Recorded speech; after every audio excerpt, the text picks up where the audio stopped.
Hola, bienvenidos y bienvenidas a Ahora. Hoy vamos a hablar de un tema recurrente en esta ciudad, la inseguridad y la percepción que los ciudadanos tienen de ella. Muchas veces esos índices de percepción coinciden y en otras ocasiones se contradicen. ¿Cuáles son los índices actuales de inseguridad? ¿Qué está sintiendo la ciudadanía frente a ellos? La Personería de Bogotá en las últimas horas citó a la alcaldesa y a otros funcionarios para que expliquen cómo han manejado, cómo han gestionado este asunto. Para empezar, nuestro dato: en 2022, el año pasado, cada día fueron robadas 376 personas en la ciudad. Son datos del propio distrito. Quédense, antes revisemos lo que está ocurriendo en otras noticias de la capital. El Comité de Seguimiento y Monitoreo de la Comisión de la Verdad entregó el primer informe a las recomendaciones de esta organización. ¿Cómo va la implementación en su primer año? Bogotá acoge el Congreso Internacional de Presupuestos Participativos con el propósito de fomentar la cultura democrática. ¿Qué significa esto? Más de 300 sitios con posible riesgo de deslizamiento fueron identificados por el IDU para ser intervenidos y evitar emergencias. En Ahora les contamos los detalles. Hablaremos con Luna Osorio, líder motera e integrante de la red de apoyo más grande del país, creada para reducir la inseguridad en Bogotá. ¿Cómo se organizan y qué riesgos puede tener esta red? Esas historias las desarrollaremos durante esta emisión, pero vayamos de una vez al asunto de la seguridad o inseguridad. Mírelo como usted prefiera. Empiezo por saludar a la profesora Donka Atanasova, quien es socióloga y magíster en estudios políticos y trabaja para la Universidad de Santo Tomás, ¿verdad? Sí, señor. También fui directora de seguridad en Bogotá, en la administración de la Bogotá. Muchas gracias por la invitación. Gracias a usted por aceptarla. El general Eliezer Camacho estuvo en la Policía de Bogotá, fue su comandante, su líder, y hoy es consultor de estos asuntos. General Eliezer Camacho, bienvenido. Muchas gracias por la invitación y poder participar en este debate. Yo creo que es muy importante para la ciudad. Muchas gracias. Por supuesto, y vamos a mirar datos para ver si esos datos coinciden con la percepción o no, porque en estos casos hay que mirar las denuncias, pero también las encuestas que se hacen de percepción. Y el profesor Carlos Eduardo Contreras es abogado, es docente y es consultor. Profesor Contreras, bienvenido, ¿qué tal? Muy amable, muchas gracias. Sí, veamos en el tema de la seguridad trabajando más de 20 años. Estuve en el Ministerio del Interior, precisamente elaborando temas de orden público, posteriormente en la oficina jurídica y actualmente colaboramos con la Unidad Nacional de Protección en temas precisamente de seguridad. Va a tener usted en esa pantalla los datos, si quiere, y el general las puede ver en esta pantalla un poco más grande. Volvamos al dato del día, que es el promedio de personas que robaron en Bogotá durante 2022, 376. ¿Eso, profesor Contreras, es mucho, es poco? Me refiero, de acuerdo con el tamaño de la ciudad. Bueno, en cuanto a ese tema, desafortunadamente, si hacemos las estadísticas a 2022, han subido en detrimento de la ciudadanía. ¿A qué me refiero? Que efectivamente se han incrementado los actos delictivos, se han disparado el homicidio, se ha disparado el hurto. Entonces, lo que nosotros tenemos como percepción, efectivamente, las estadísticas se traducen que sí, claramente hay la sensación de inseguridad en nuestro Bogotá. General Eliezer Camacho, ¿coincide usted con esa idea del profesor Contreras? ¿En realidad han aumentado los índices? Sí, se ha venido un incremento de principalmente aquellos delitos que afectan el patrimonio de los ciudadanos.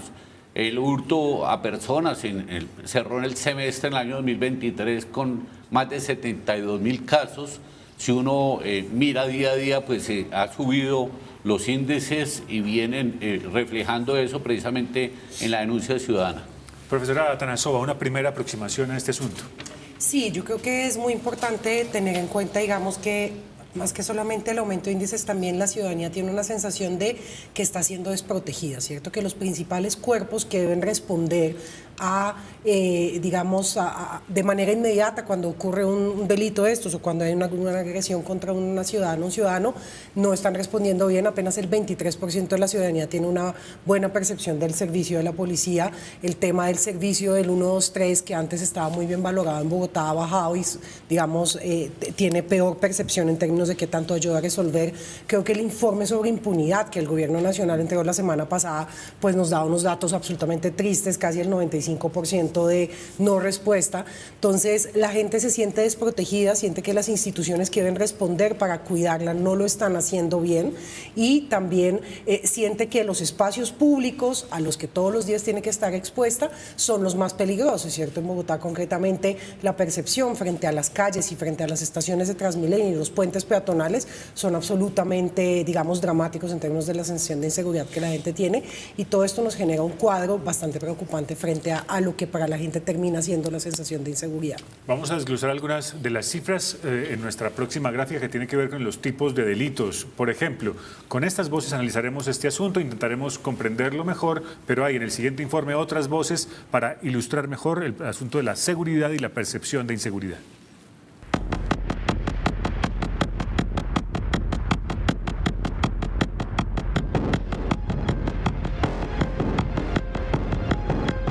Podemos decir que hay una percepción de inseguridad, ¿sí? Pero las cifras no nos dejan mentir. Hay una realidad, y es que hay inseguridad en Bogotá. Cerca del 77% de los bogotanos se sienten inseguros en la capital. Sin duda alguna, el hurto a personas que tiene un aumento en este momento de más del 20% es el que más afecta al ciudadano en su día a día. 2, el que nos está afectando en términos de percepción, pero 3, el que necesitamos combatir fuertemente, y eso pasa por 3 situaciones también. 1, que la policía desarticule toda la banda como muy bien lo está haciendo. 2, que no queden en libertad esos que están siendo capturados. Y 3, que podamos focalizar acciones de cultura ciudadana y de convivencia. Hoy los grupos delincuenciales organizados, los famosos GDO, han tenido mayor fuerza, se han preparado más, están más organizados, han querido venir a recuperar ese fortín económico que perdieron en pandemia. Nosotros hemos encontrado que cerca de 40.000 hurtos a bicicletas se han desarrollado en los últimos 5 años. La modalidad de atraco es la que tiene la mayor incidencia, el 45% en la incidencia al hurto a las bicicletas. El 73% de hurtos se hace con arma blanca en atraco al ciudadano que tiene la movilidad en bicicleta. Que el 40% de los hurtos a las bicicletas se hacen en las mujeres, y entonces es un factor determinante para que se tenga en consideración por la política pública de seguridad y convivencia ciudadana. Con eso necesitamos seguir en el registro bici, que es el que permite a las autoridades saber que esa bici está hurtada e imputar el cargo duro. Lo que indican las cifras es que las localidades donde mayor impacto se está presentando en temas de inseguridad es Suba, es Kennedy, Engativá y Chapinero. Lo que vamos a hacer en este segundo semestre es focalizar por barrios, por incluso segmento de vía, saber en qué calle está pasando de acuerdo al delito con la especialización de los grupos. De ahí la especialización de comandos, y que la policía pueda seguir investigando para desarticular bandas totales. Este año llevamos 343 delincuentes de estructura dura, o sea, el cabecilla, el que coordina, el que comanda y el logístico de cada una de esas estructuras. Los ciudadanos que son víctimas de los delitos que hemos mencionado lo denuncian a través de las redes sociales y se quedan ahí, ¿sí? La gente no entiende y no comprende que no es el canal oficial para poner un denuncio, para que se inicie una investigación, para que esto pueda trascender y proceder con la judicialización de estos delincuentes. Sin duda alguna, el cuello de botella hoy de la seguridad, y paradójicamente, es la justicia. Mientras aquí no tengamos medidas efectivas, que el ciudadano sienta que algo le va a pasar a ese delincuente, no hay nada que hacer. Pero a la par tenemos que seguir impulsando las denuncias, porque a veces la suma de denuncias es lo que permite un cargo duro de imputación, que nos permita concierto para delinquir, tentativa de homicidio, lesión, hurto agravado y demás. Cerca del 70% de las víctimas no denuncian porque no creen la justicia, y lo que pasa es que la gente no entiende el procedimiento. La ley 906, el Código de Procedimiento Penal, es muy claro, ¿sí? Y se deben cumplir unos presupuestos para que las personas que son capturadas puedan quedar tras las rejas. Hoy estamos hablando de que cerca de un 80% de los capturados quedan en libertad será posterior a su judicialización. Ahora, hay que decir que no es culpa de jueces y fiscales. Ellos también están colapsados. Los que hacen 7 fiscales en Argentina, le toca uno solo en Colombia. El déficit de policía nos está cobrando factura. No es solo en Bogotá, es en todo el país. La incorporación bajó en los últimos 10 años. Bogotá hizo un esfuerzo muy importante en el 2021 con 1.500 becas y acompañamiento en la formación, que son los que en este momento están, pero lastimosamente hay muchos que desertan, piden su retiro y que no hemos podido nivelar. El trabajo de inteligencia se debe desarrollar porque las estructuras criminales se deben romper desde adentro, desde el corazón, porque de lo contrario van a seguir operando. Es un negocio muy bueno para ellos, por eso siguen haciéndolo. Mientras sigamos capturando al peón de la banda, por decirlo así, al peón de la estructura criminal, de nada va a servir y ellas van a seguir creciendo fuertemente. Sí o sí hay que ir por los grandes, hay que ir por las cabezas de estos grupos de delincuenciales organizados. En Ahora procuramos conversar todos los días con base en datos. Miremos los datos comparativos de los años 2022 versus 2021 con base en las propias cifras de la Secretaría de Seguridad. Modalidades de robos, los de mayor incidencia. El hurto a personas, 137.000 en 2022, aumentó considerablemente versus 2021. Hurto a residencias disminuyó con respecto a 2021, pero sigue habiendo más de 7.000 denuncias por año. Hurto de automotores, hay una disminución respecto del 2021, pero sigue habiendo cerca de 3.300 casos. Hurto de motocicletas se mantiene en niveles comparables entre los 2 años. El hurto de celulares tiene evidentemente muchas más denuncias, 57.000 en 2021 versus 65.000 en 2022, y hurto de bicicletas una disminución entre esos 2 años. General Camacho, usted que estuvo al frente de la policía de Bogotá, ¿cómo explica esas dinámicas de esos cambios de un año a otro en los patrones de la criminalidad? Sí, precisamente la actividad en seguridad, tanto de la parte de la administración, de la alcaldía, con su secretaria de seguridad, y la Policía Nacional y la Fiscalía deben ser dinámicas, así como el delincuente diariamente está realizando planeación para evitar ser capturado y poder afectar a los ciudadanos. Igual las autoridades tienen que realizar actividades dinámicas para lograr la captura estructural, como lo decía el subsecretario de Seguridad, para lograr la captura de manera estructural de los delincuentes.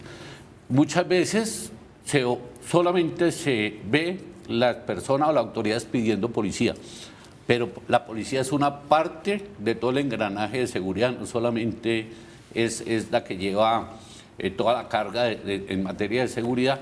Por lo tanto, los temas de focalización y georreferenciación que se hagan con estos mapas de calor, esas son herramientas que existen, que pueden hacer una estrategia focalizada para lograr contener estas afectaciones por parte de los delincuentes. Pero igualmente hay un tema muy importante en el tema del hurto que cometen a personas. El 85% de las personas que se capturan quedan de manera inmediata en libertad, el otro 15% queda con alguna medida, pero si se le hace un seguimiento en menos de 6 meses, ya reduce por ahí al 5%. ¿Por qué motivo? Porque las penas, las leyes también afectan esas libertades. Está la Ley de Seguridad Ciudadana, que es una ley vigente, no la quieren aplicar en la parte de justicia. Allí precisamente ese delito, como el hurto, cuando es utilizado arma blanca, arma de fuego, con violencia en servicio público, tiene unos agravantes que podrían dejar tras las rejas a estos delincuentes. Yo creo que es buscar de manera dinámica algunas medidas y alguna estrategia para poder contener esto que está sucediendo. Le ruego que más adelante volvamos sobre ese asunto de lo que usted llama una ley de seguridad ciudadana, que en un componente no han querido aplicar, porque me gustaría que la audiencia entendiera qué herramientas hay allí para enfrentar este asunto. Pero quiero volver al gráfico, profesor Contreras, para saber por qué es que acaso una banda un año está robando más celulares y otro año está robando más casas. O sea, ¿qué es lo que hace que de un año a otro cambien esas cifras? Bueno, la mutación. La mutación de estas bandas delincuenciales siempre van a ir a la vanguardia donde les produzca mayor beneficio. Es decir, si yo veo que el nicho de negocio para el delincuente va a cambiar, pues él va a acudir a las nuevas técnicas. A ver, Por ejemplo, si usted recuerda, el delincuente hace unos años se disfrazaba, asumía una actitud de un funcionario de una empresa pública. Entonces era muy fácil de acceder, por ejemplo, a una vivienda con esta chapa que ellos llaman. Ahora ya los vemos de corbata. Incluso si usted ha visto últimamente, han llegado a hurtar herramientas disfrazados de ingenieros. Pasan fácilmente desapercibidos. Entonces eso es lo que busca el delincuente, manejar los perfiles de una persona del común y con esto no llamar la atención.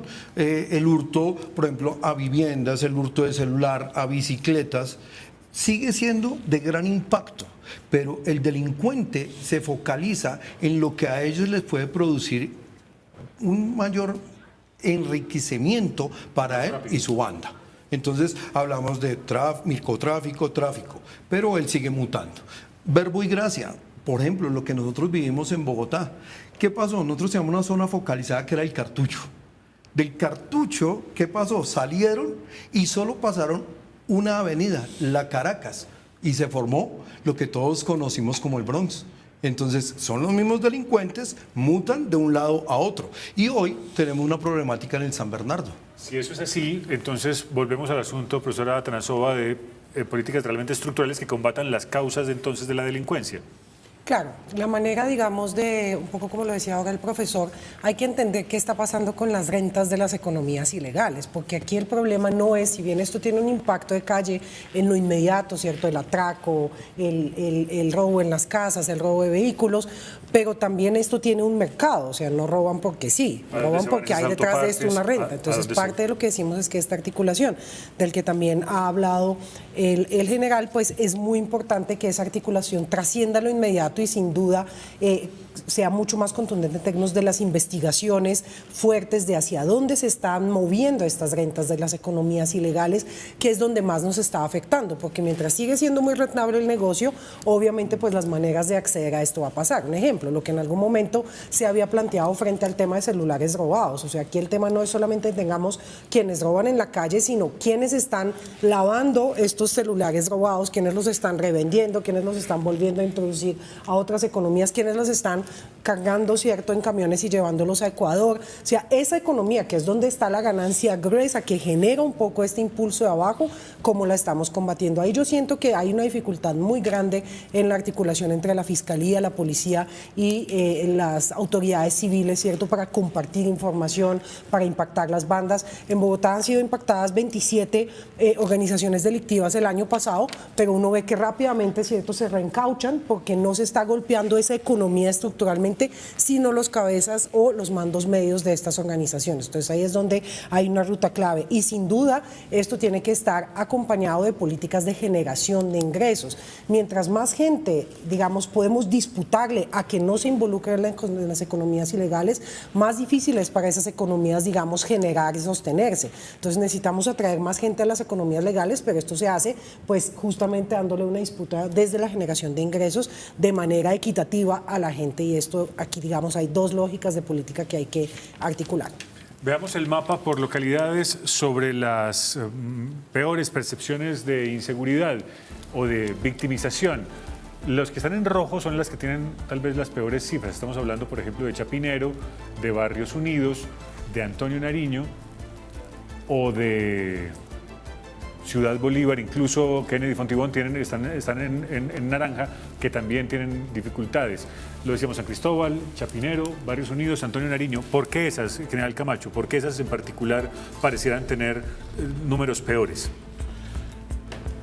Dentro de los análisis que se realizan de la afectación, y precisamente eso es lo que yo me refería para hacer un trabajo de focalización y georreferenciación, tiene que ver con ciudadanos que buscan en localidades como Chapinero actividades comerciales. Hay mucha población flotante que constantemente se está moviendo dentro de esa localidad, sector académico, empresarial, ahí tenemos mucho sector también comercial, es pues la que dentro, lo mismo es muy similar el sector de Barrios Unidos, y esto pues da oportunidad a que los mismos delincuentes puedan realizar estas actividades de afectación sobre los ciudadanos que se están trasladando en el servicio público. El servicio público en la ciudad de Bogotá es una fuente importante de poner atención y hay que volverle una estrategia al combatir, porque todo lo que es el corredor por donde va el Transmilenio y sus alrededores en las estaciones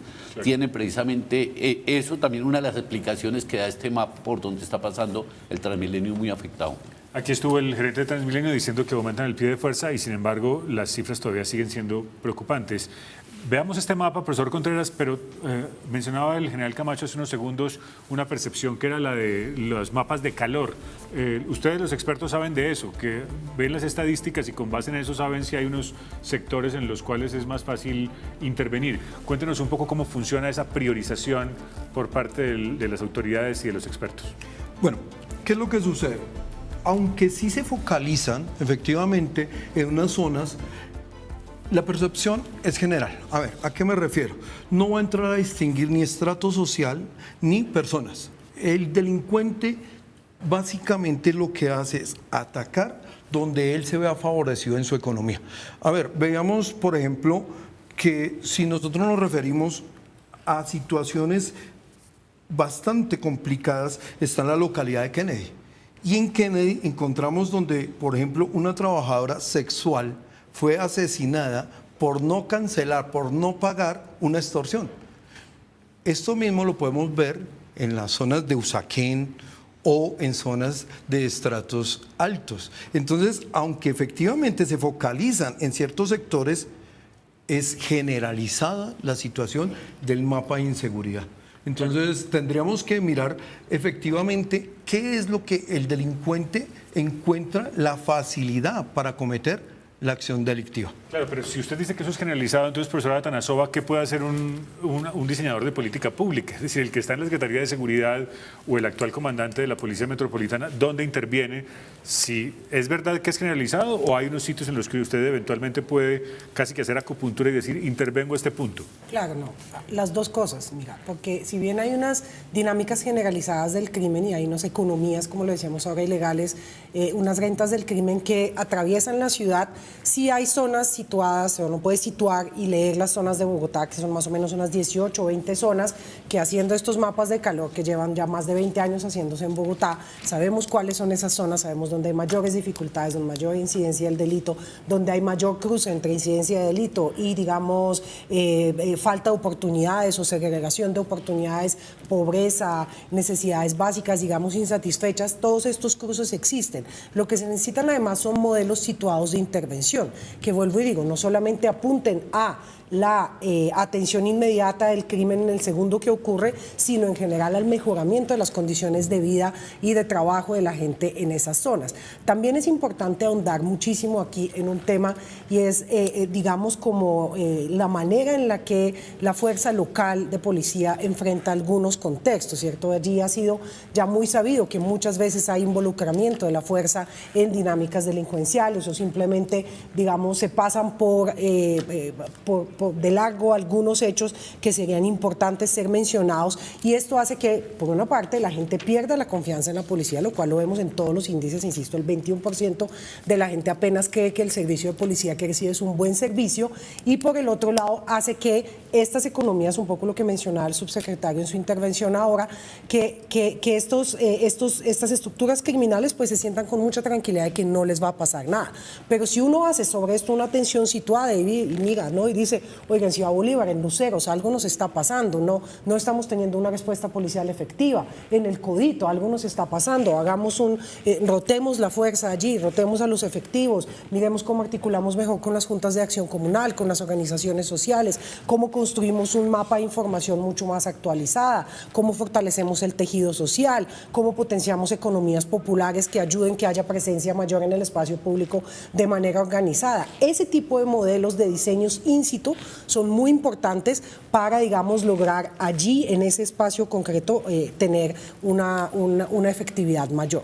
Usted habla de coordinación y eso siempre se ha dicho, pero al final no pasa. ¿Cómo se rompe ese círculo vicioso, general? Porque es como si la sociedad le dijera a la policía, escúcheme la palabra coloquial, agárrelos a los delincuentes, Pero la policía dice, es que yo los capturo, pero luego los dejan libres, no los judicializa. Usted decía ahora, hay una ley de seguridad ciudadana con un componente que no se está aplicando o que no han querido aplicar, lo dijo usted. ¿Cómo así? ¿Cómo que no la han querido aplicar? Sí, porque la ley 2197 está inclusive desde inicios del año anterior. Allí, eso no solamente lo construye la policía, es que a veces estamos equivocados que la policía es la responsable directa o la única responsable, digamos, en una ciudad de la seguridad, pero también pues hay un componente importante de administraciones donde se sienta el Gobierno Nacional, Ministerio de Defensa, Policía y personas que tienen alto conocimiento jurídico y se crea esta ley de seguridad ciudadana. En algún momento estuve en una reunión donde los magistrados manifiestan es que nosotros no nos consultaron, no nos dijeron.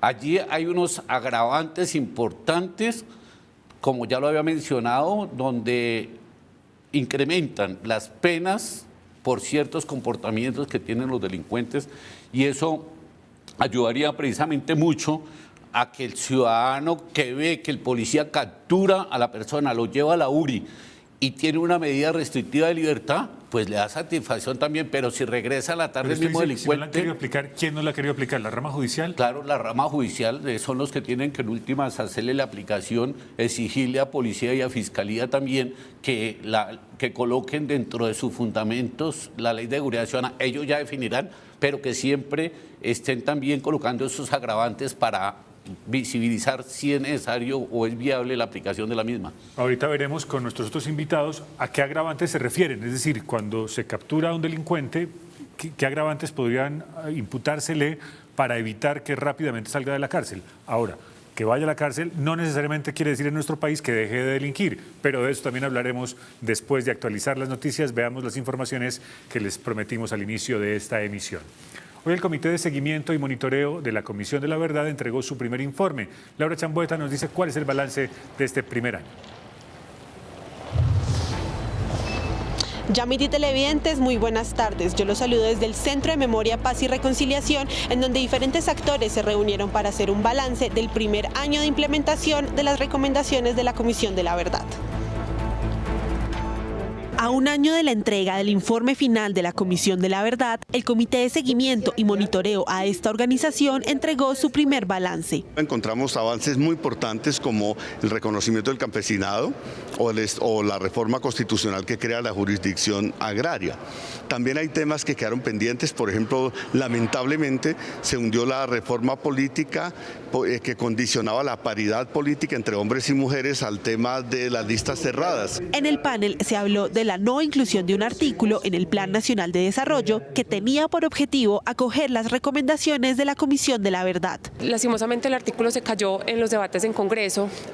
Personalmente creo que fue tal vez por una interpretación que no era la que tenía el gobierno del artículo. Finalmente el artículo 8 lo que buscaba era racionalizar el trabajo del gobierno para garantizar que todas las instituciones asumieran un compromiso en función de su competencia. Además, el papel de este comité será clave para la implementación de la política de paz total. Vamos a hacer un trabajo articulado para poder tener información en tiempo real, de calidad, sobre cómo están avanzando cada una de las entidades y cada uno de los actores en el acogimiento de las recomendaciones. La paz total e integral tiene una apuesta y es básicamente que la paz tiene que ser construida por las personas y desde los territorios y tiene que pasar por una construcción colectiva de la verdad y una construcción de reconciliación que avance hacia la no repetición. El comité entregará de manera periódica informes de monitoreo con el fin de que la institucionalidad y la sociedad civil se apropien del legado de la Comisión de la Verdad. Para fomentar la cultura democrática se lleva a cabo un Congreso Internacional de Presupuestos Participativos y Cristian León nos tiene los detalles. Así es, qué gusto saludarlo. Efectivamente, en el Congreso de Presupuestos Participativos, y los invito a hacer el siguiente cálculo. De los 24 billones que maneja la Alcaldía Mayor de Bogotá, el 10% se destinan a las alcaldías locales, es decir, 2,4 billones. De ello, el 50% va para esta estrategia de presupuestos participativos. Estamos hablando de 1,2 billones de pesos. Es por eso que es tan importante la estrategia. Que solo los políticos elijan en qué se invierten los recursos está cambiando gracias a una estrategia que ha aumentado en las ciudades avanzadas del mundo: presupuestos participativos. El presupuesto participativo es la posibilidad que la gente, a través de iniciativas y por voto popular, elija cuál es la propuesta que se va a financiar en unos recursos, unos rubros que nosotros votamos en el 2020. Cultura, recreación y deporte, temas ambientales, temas animalistas, cuestiones de género, fortalecimiento organizativo, seguridad, malla vial. La cifra no es menor, pues la actual administración la tiene fijada en el 50% de los recursos de cada localidad. En total, son cerca de 1,2 billones de pesos. Ayudémosle a las organizaciones, no solamente a que tengan asistencia técnica para su proyecto, sino a que tengan asistencia técnica para aprender a postular y a concluir los requisitos legales para ser contratante de recursos del Estado. Y podamos cerrar el ciclo. Que la gente formule, participe, proponga. Los ciudadanos pueden votar a través de la plataforma participación.gobiernoabiertobogotá.gov.co/presupuestos o en las alcaldías locales y puestos del IDEPAC. Yo pienso que los presupuestos participativos son una solución inteligente para atraer a la gente. Desde la alcaldía de mi ciudad, pienso que es demasiado importante hacer acuerdos con los ciudadanos y permitir darle la entrada a los nuevos comercios.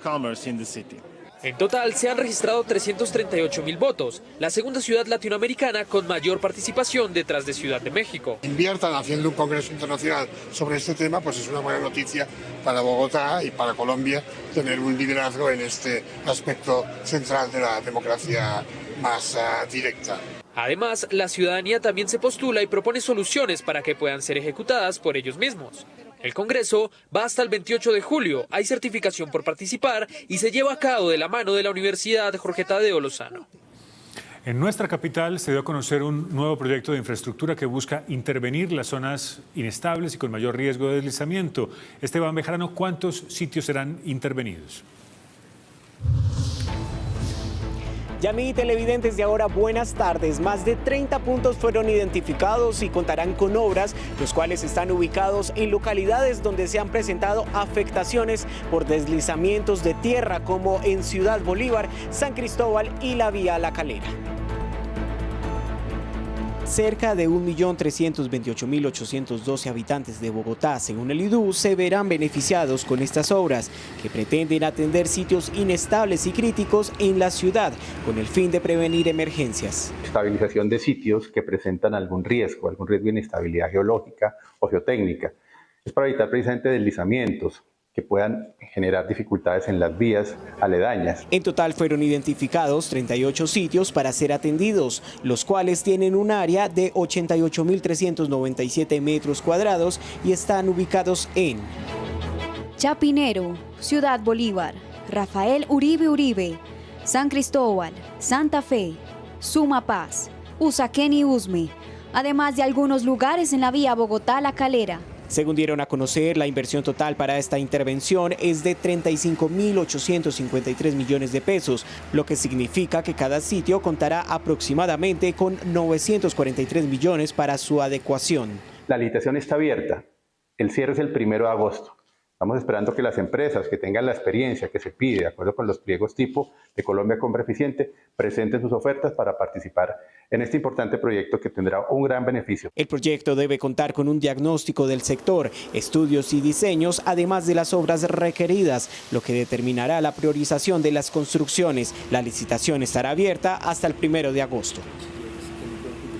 Estas informaciones y otras a las 6 de la tarde en el podcast. Allí también hablaremos de los anuncios y las tensiones entre el gobierno nacional y el distrital sobre la primera línea del metro. Sobre los estudiantes de la Universidad Nacional que denuncian que les adelantaron las fechas de pago de sus matrículas. Y sobre víctimas de abuso sexual en el conflicto armado que hacen un plantón en la Plaza de Bolívar. Eso a las 6. Ustedes y nosotros nos encontramos en un minutito para seguir hablando hoy de inseguridad y de seguridad en Bogotá. Acompáñenos.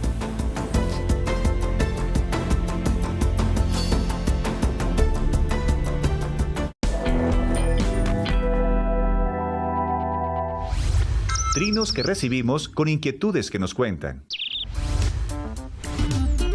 Veamos qué inquietud nos cuentan en este trino.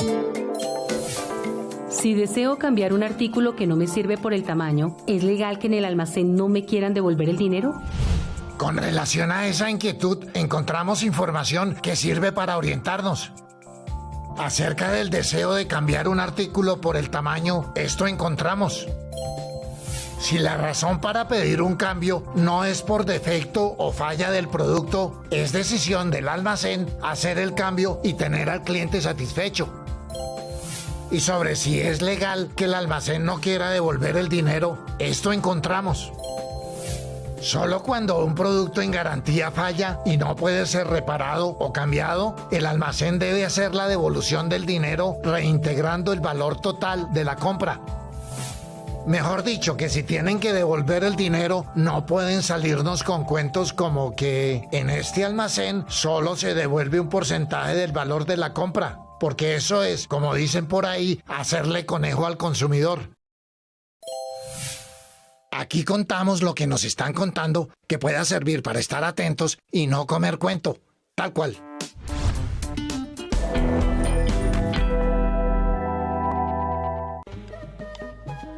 La Contraloría General de la República conmemora 100 años de historia. Un siglo vigilando la correcta administración de los recursos públicos. Siempre escuchando a los ciudadanos, buscando mejorar la calidad de vida de millones de personas. Siempre haciendo presencia en los 32 departamentos del país. Siempre investigando, interviniendo, actuando con transparencia. Contraloría General de la República. Un siglo protegiendo el patrimonio de todos. Porque defender juntos los recursos públicos tiene sentido.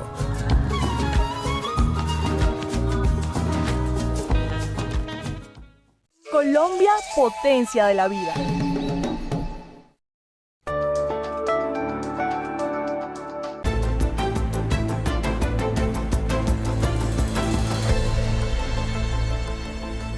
¿Cómo romper el círculo vicioso entre la captura y la captura que hacen las autoridades y luego otras autoridades judiciales que dejan libre a esos delincuentes, incluso a veces cuando han sido capturados en flagrancia? Profesor Contreras, ¿cuál sería la herramienta? Bueno, las herramientas jurídicas están dadas. Está la ley 906 del 2004 que en ese momento planteaba el nuevo sistema penal acusatorio. ¿Qué sucedió? Le dio la herramienta jurídica para que efectivamente el delincuente purgara una pena, pero ahí comienza la situación. ¿Qué sucedió? En el 2005, cuando se implementa del tránsito de la ley 600 a esta 906, comenzaron a darle prebendas a los delincuentes, a acogerse a sentencia anticipada. ¿Qué sucedió? Se volvió una práctica recurrente la sentencia anticipada y el delincuente sabía que tenía la forma de negociar. Posteriormente, y en el 2022, lo decía el general Camacho, se crea la ley 2197, donde efectivamente sanciona al reincidente. Entonces, claro, el ciudadano cuando escucha que el reincidente va a tener medida intramural, pues creo que todos celebramos. Y ahí es donde coincido, donde no se han hecho efectivas estas herramientas jurídicas. Pero pongamos un ejemplo concreto, porque el general hablaba de unos agravantes que harían que esa sentencia o la condena fuera más severa contra determinados delincuentes. Sí, entonces, por ejemplo, el que comete el delito con elemento punzante, cortopunzante o arma blanca, pues esa persona hoy, con la ley 2197, tendría una sanción que no le permitiría salir de la cárcel. Pero si nosotros vemos en la praxis, esas personas no están. Entonces, ahí es donde nace el problema. No tenemos dónde albergar a tanto delincuente. ¿Dónde vamos si definitivamente el juez sanciona con medida intramural, dónde lo va a alojar? Claro. Esa es la situación, no tenemos dónde. ¿Cómo rompemos el círculo, profesora Atanasova? Porque no todos los que delinquen los capturan. No todos los que capturan están en la cárcel y no todos los que están en la cárcel dejan de delinquir. Sí, yo creo que en efecto, como lo decíamos ahora, tiene que ver con una articulación de sistemas, ¿cierto? No se puede entender una cosa aparte de la otra, sino en concatenación, por ejemplo, porque claro, yo estoy de acuerdo, lo ideal sería, pues usted lo plantea, una efectividad muy alta en términos de la detención, que la gente una vez tenga medida intramural, pero pues ¿qué ganamos metiendo a la gente en unas cárceles que a su vez son una empresa del crimen adentro de la cárcel, ¿cierto? Que están llenas de corrupción en el control, donde hay más economía ilegal adentro que afuera?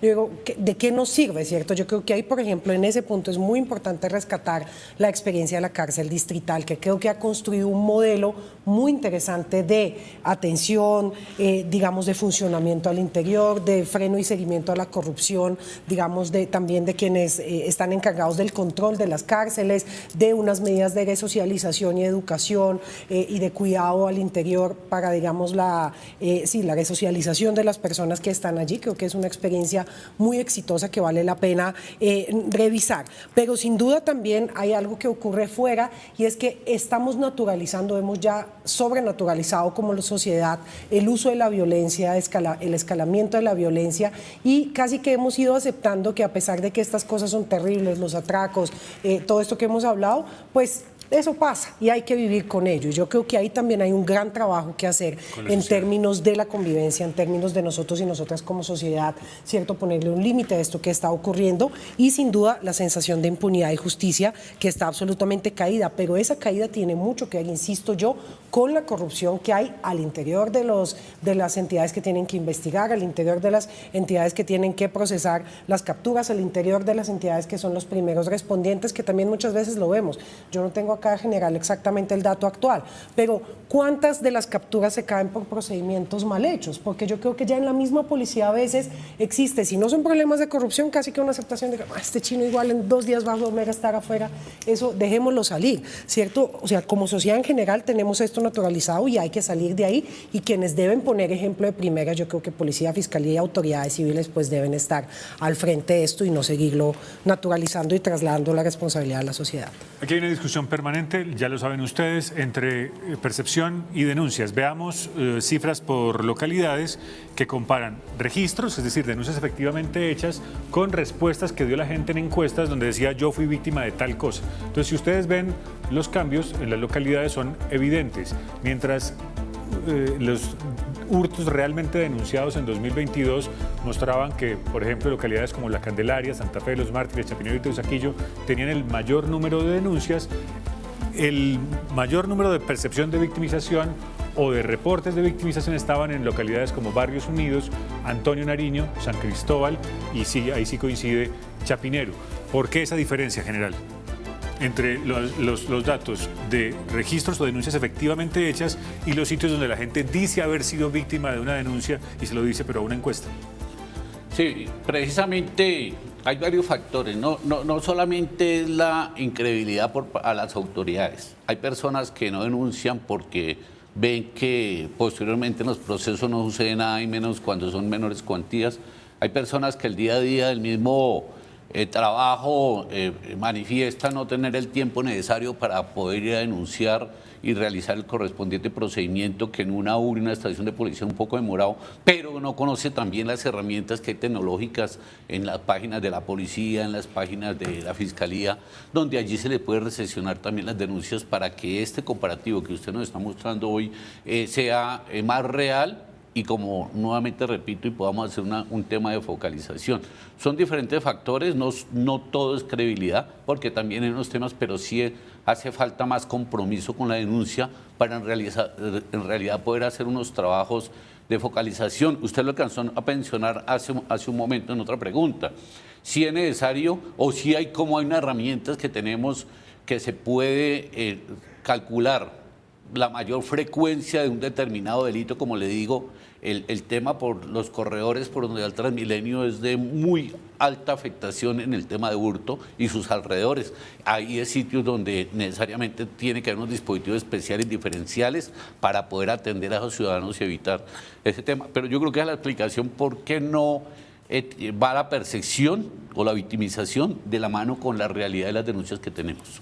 El sistema de recepción de esas denuncias hace que la gente prefiera no hacerlo, profesor Contreras? Se lo pregunto porque si uno se pone a mirar, digamos, la espera y la indiferencia que a veces recibe, lo digo yo porque me tocó ir a denunciar a una unidad de reacción inmediata de la Fiscalía, ver la indiferencia, la negligencia, el tiempo, todo eso hace que la gente prefiera no denunciar. Mire, a la víctima lo vuelven a victimizar como usted lo expresa. Voy a mostrar una estadística, 17.646 denuncias a 2023.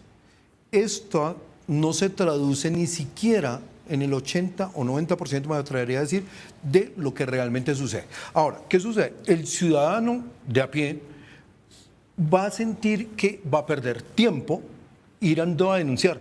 Podemos calcular que una persona puede gastar instaurando un denuncio penal aproximadamente 6-7 horas para instaurar el denuncio. Posteriormente, ¿qué le va a representar a esta persona? Contratar un profesional del derecho que lo tenga que representar. ¿Qué va a suceder? Que él tiene que sacar de su pecunio para pagar a este profesional del derecho en un proceso que fácilmente podría llevar 4 o 5 años. Entonces, ¿qué va a suceder con el ciudadano? Él no va a llegar hasta esa instancia y prefiere desistir o no denunciar. ¿Por qué? Porque es definitivamente engorroso el trámite. Ahora, lo que el general dice, sí, están los portales que si usted ingresa, y yo lo he hecho, no siempre son tan efectivos. ¿Por qué? Porque me reciben el denuncio, pero no se le da la trazabilidad o incluso no es fácil de que el ciudadano pueda instaurar el denuncio de manera virtual. Entonces, sí hay definitivamente que mirar la forma en que el funcionario judicial reciba esa denuncia y entienda que la persona que está llegando es una víctima, claro, y no victimizarlo con su mala actitud, con su falta de compromiso, y que esa persona quiere que la justicia lo escuche, quiere que el funcionario sea ágil, y la paquidermia en esta situación es efectivamente alta. Habría que preguntarle a cualquier ciudadano que nos esté viendo en este instante si alguna vez ha hecho un denuncio en línea sobre un robo de un celular, sobre un robo de una billetera, de un computador, sobre un atraco callejero, y si alguna vez lo han contactado para decirle que amplíe la información, o si solamente eso se le quedó como un comprobante para ir y sacar la cédula de nuevo. Valdría la pena hacer ese ejercicio. Miremos el último dato que tiene que ver con el pie de fuerza. En Bogotá hay 17.820 policías, no todos en la calle, no todos al mismo tiempo en el mismo turno. Hay, dice la estadística, 5.000 policías por debajo del estándar internacional, del promedio internacional. Lo ideal sería que hubiera 300 policías por cada 100.000 habitantes. Son datos de la Secretaría de Seguridad. ¿Y eso, profesora Tanasova, es suficiente? ¿Es suficiente con llevar policías a la calle y aumentar el pie de fuerza? Yo creo que claro, si bien hay un estándar internacional y siempre hay unos promedios y datos, esto depende mucho del modelo de seguridad y el modelo de vigilancia, ¿cierto? El modelo de articulación de la política de seguridad en general de cada país. No necesariamente, ahora lo hablábamos aquí informalmente en la pausa, no necesariamente el hecho de tener muchos policías te garantiza seguridad si no tienes una estrategia, qué exactamente hacer con estos policías, dónde los colocas, en qué tipo de funciones, cómo están articulados, como lo decíamos ahora, con la Fiscalía, con la misma comunidad, si están bien formados o no, si cumplen los estándares, digamos, en términos de respeto de derechos humanos. Aquí también tenemos unas cifras muy altas de denuncias de abuso policial, digamos.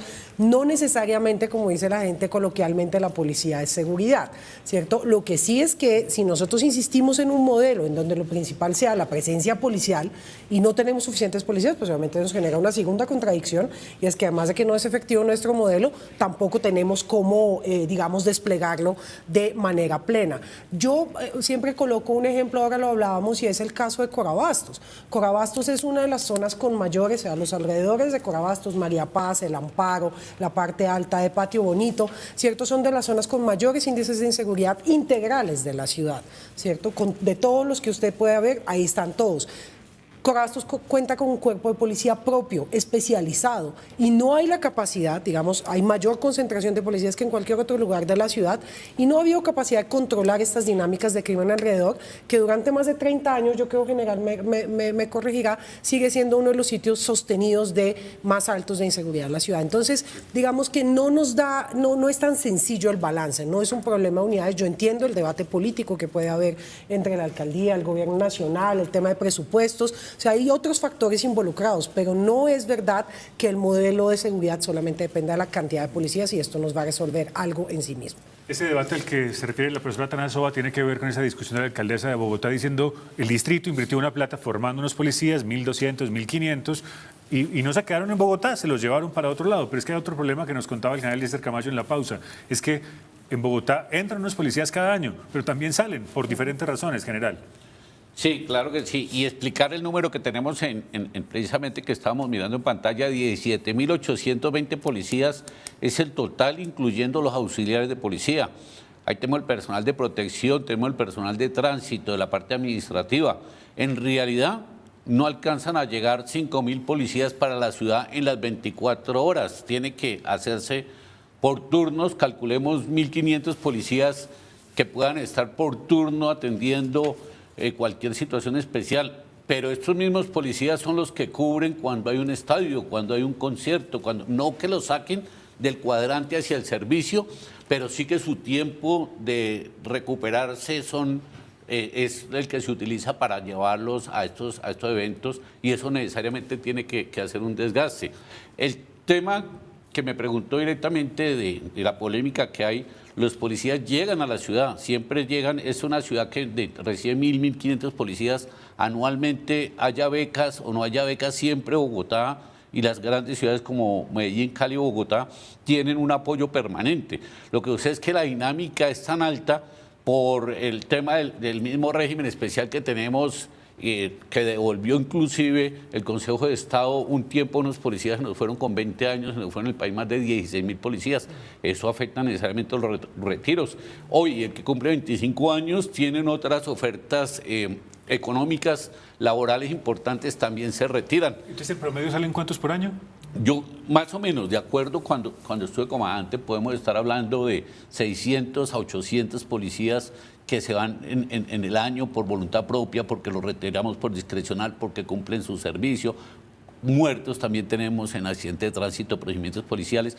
Todo eso estamos calculando unos casi 800 policías que se van, y lógicamente eso se ve reflejado en el déficit que tenemos de personal. Pero como dice la profesora, la doctora, necesariamente toca revisar otros temas que tengan acompañados de inteligencia artificial, de cámaras de seguridad, las mismas comunidades con las herramientas de participación ciudadana, estos frentes de seguridad, redes de participación, todo lo que tenemos a la mano para que entre todos nos comprometamos corresponsables, no que el ciudadano vaya a enfrentar a los delincuentes, claro, pero que sí haya una manera efectiva de llamarnos para poder reaccionar, y eso lo aplicamos en el 2021 en el Parque de la 93, en Teusaquillo, con buenos resultados de lograr la disrupción del delito en esos sitios con esas estrategias focalizadas.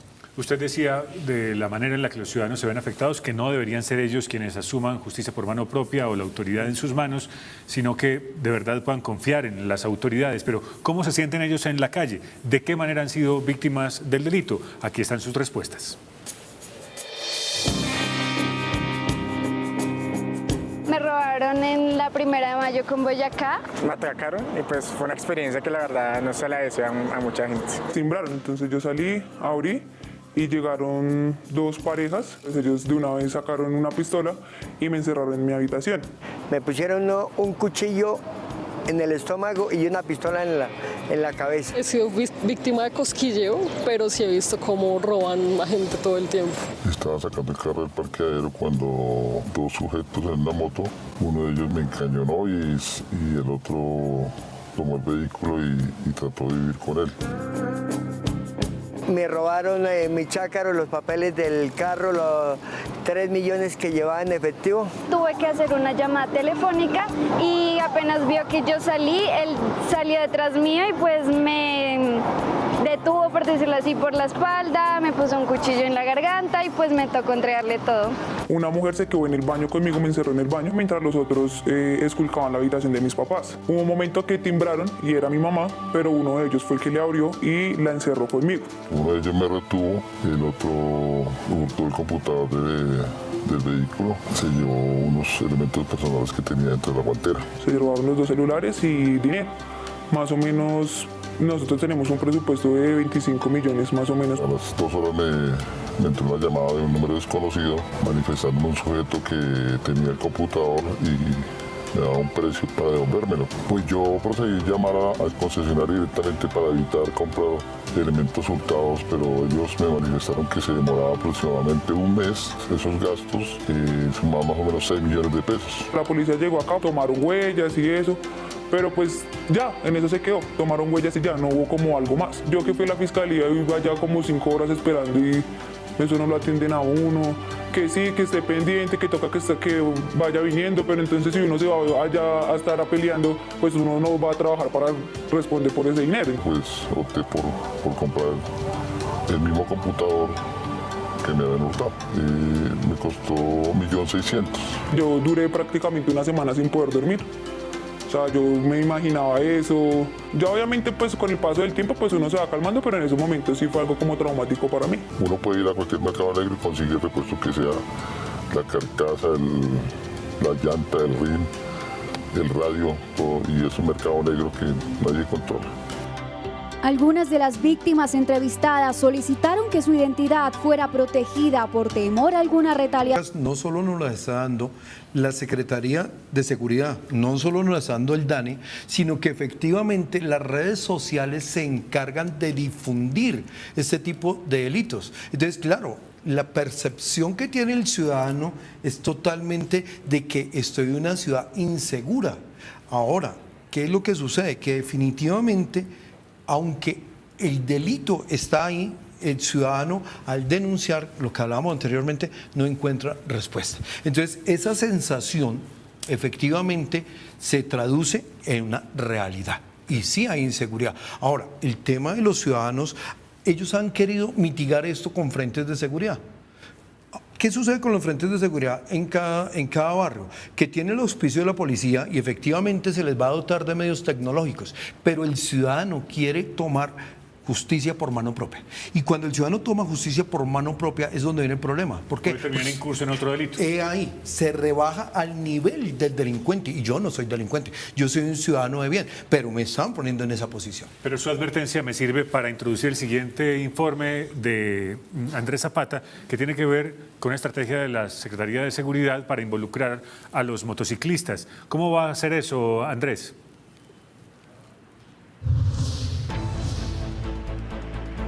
Hola Yamit, para usted muy buenas tardes y para todos los televidentes de Ahora un cordial saludo. Pues me encuentro con Luna Osorio, ella es vocera de la red de apoyo de moteros. Luna, muy buenas tardes, bienvenida a Ahora y cuéntanos cómo es esta red de apoyo. Bueno, muy buenas tardes para todos. Básicamente esta red se compone de 8 redes de apoyo de motociclistas, es decir, nosotros estamos interactuando entre nosotros y estamos intercomunicados. La idea es apoyar en las temáticas como son malla vial, seguridad, temas de mujeres, temas de violencia intrafamiliar, ser un aporte de prevención para Bogotá. Luna, ¿cuál será esa articulación de ustedes para la policía, para la Secretaría de Seguridad, para el C4?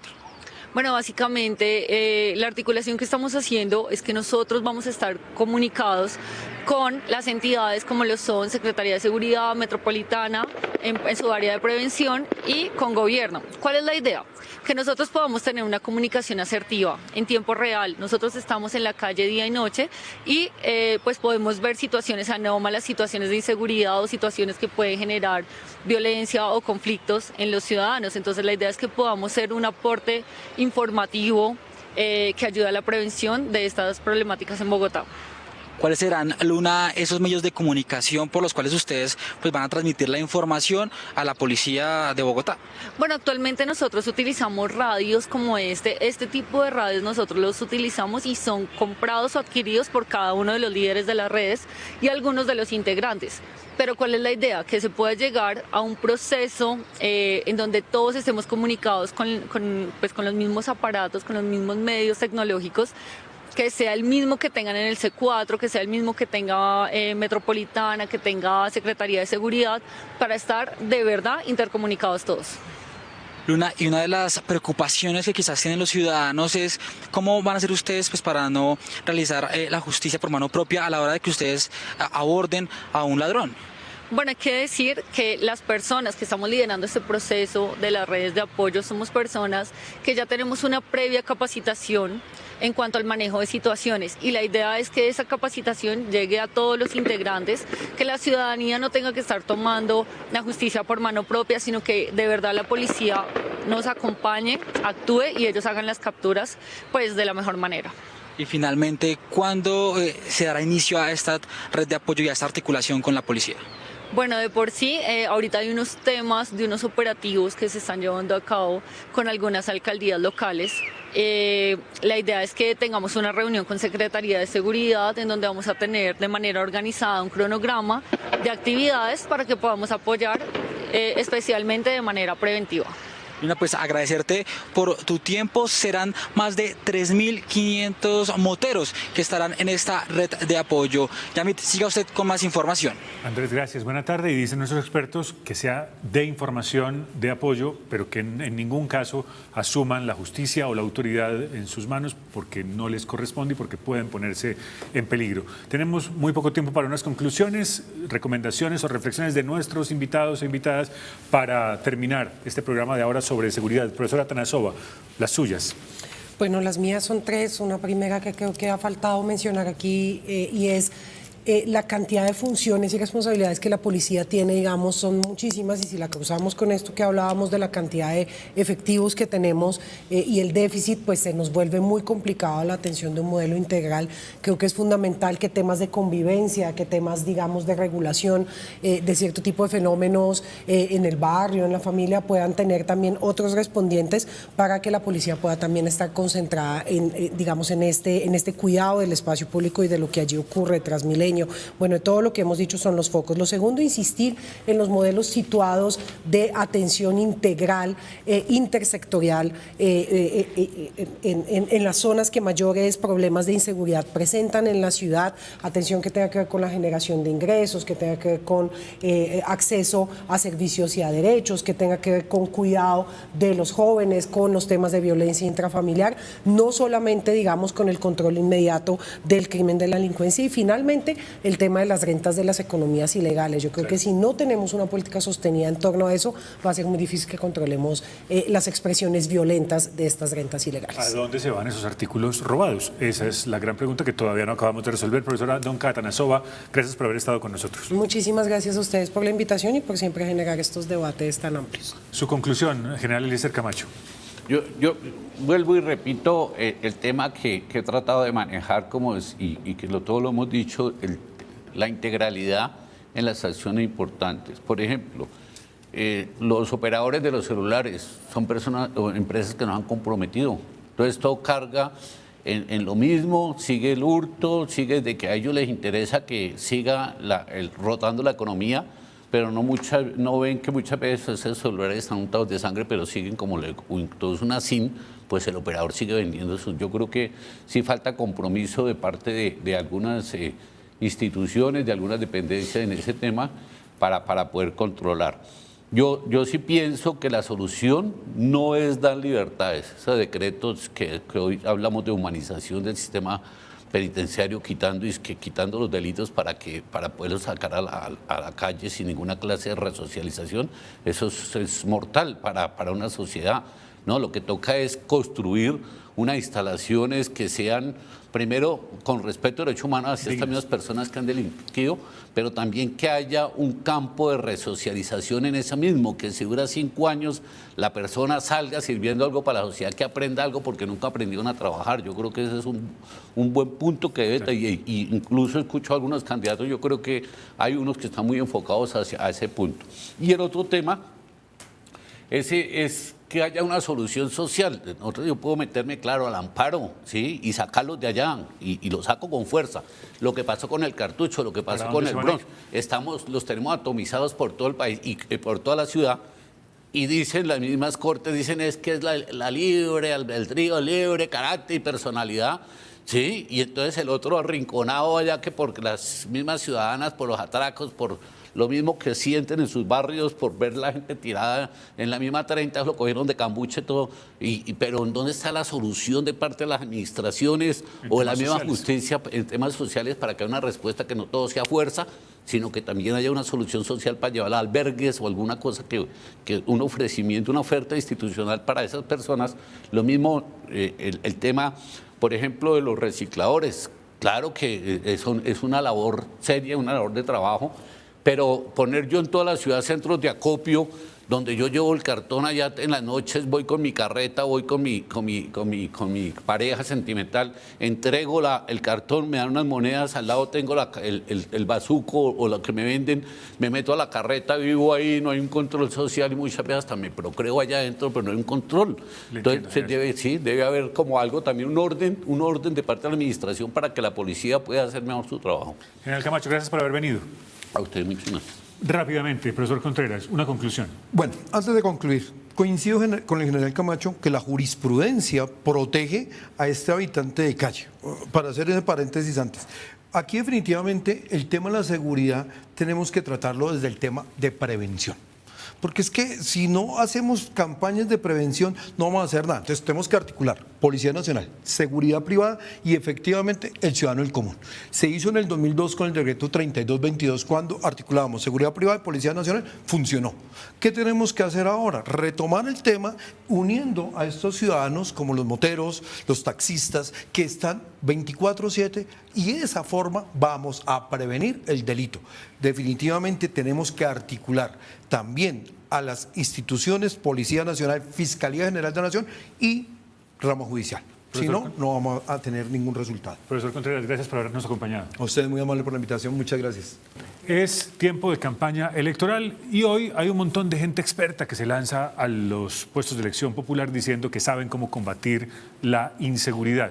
Eso sí, cuando son electos empiezan a echarle la pelota solo a la policía o al presidente de la República. Evalúe bien, con base en lo que acabo de escuchar acá, realmente cuáles son las mejores propuestas en seguridad para que no trague entero. Hasta aquí la emisión de hoy. Mañana estaremos a las 12 del día en otro programa de investigación, análisis y datos. Hablaremos de la producción y comercialización de carne en Bogotá a propósito de la propuesta del Gobierno Nacional de reactivar los mataderos municipales. Gracias por su sintonía, gracias por su confianza. Recuerden que a las 6 de la tarde estamos en Ahora, un podcast. Búsquenos en Instagram como @capitalahora y sigan nuestros contenidos en YouTube. Somos Ahora, el proyecto periodístico de Capital, Sistema de Comunicación Pública.